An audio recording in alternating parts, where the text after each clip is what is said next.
আমাদের সামনে জান্নাতের একটি রাস্তা হলো, জান্নাতে যাওয়ার সহজ একটি আমল হলো পবিত্র মাহে রমজানের 30টি রোজা।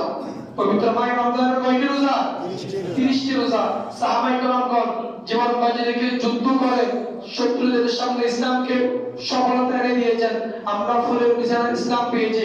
তারা যদি জীবন বাজি রেখে ওই কাফেরদের সামনে যুদ্ধ চালিয়ে রোজাকে তারা লালন করতে পারেন, ধারণ করতে পারেন, আমরা সেই বদরের সাহাবীদের সিদ্দিক আকবর ফারুক আজমের দলের অন্তর্ভুক্ত না?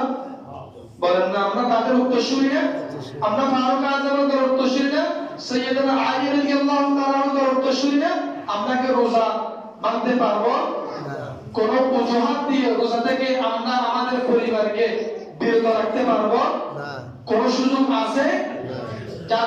যারা প্রাপ্তবয়স্ক হয়েছে আপনার ঘরে, আপনার নাতি, আপনার সন্তান, এদেরকে আপনি আস্তে আস্তে রমজানের জন্য, রমজানের রোজা রাখার জন্য, এখন দিন আলহামদুলিল্লাহ ছোট, দিন কি ছোট, আপনি তাদেরকে দরস দিবেন, আপনি উপদেশ দিবেন, দিক নির্দেশনা দিবেন, রোজা রাখার জন্য উৎসাহ দিবেন। কি দিবেন?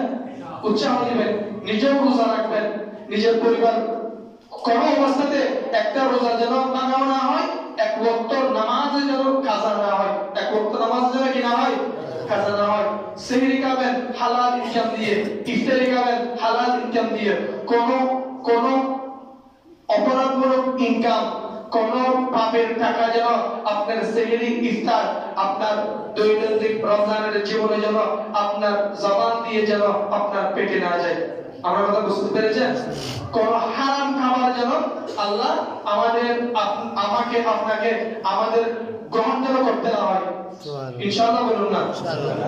আপনার পুত্রবধূর বাড়ি থেকে নাতিকে কাপড় দেয় নাই, ইফতারি দেয় নাই, এগুলো নিয়ে আপনার পরিবারের মধ্যে যদি কেউ কোনো কথা আওয়াজ তুলতে চায়, আপনি আজকে এখান থেকে ওয়াদা করে যাবেন আপনার পুত্রবধূকে এরকম কোন নিন্দনীয় কথা যেন আপনার ঘরের কোন ব্যক্তি বলতে না পারে। আমার কথা বুঝতে পেরেছেন? আপনাকে আল্লাহর ঘরে আল্লাহর কাছে ওয়াদা করতে হবে। আপনার ঘরের কোন ব্যক্তি, অনেক পরিবার আছে দারিদ্র পরিবারের সন্তান, বিয়ে দিয়েছে, বাবা নাই, মা আছে, এরকম অনেক মেয়ে আছে না? বাবা আছে, অনেক মেয়ে আছে না? আপনার টাকা আপনি ইচ্ছা মতো দিচ্ছেন, যে মেয়েটার বাড়ি থেকে কিছু দিতে পারে না,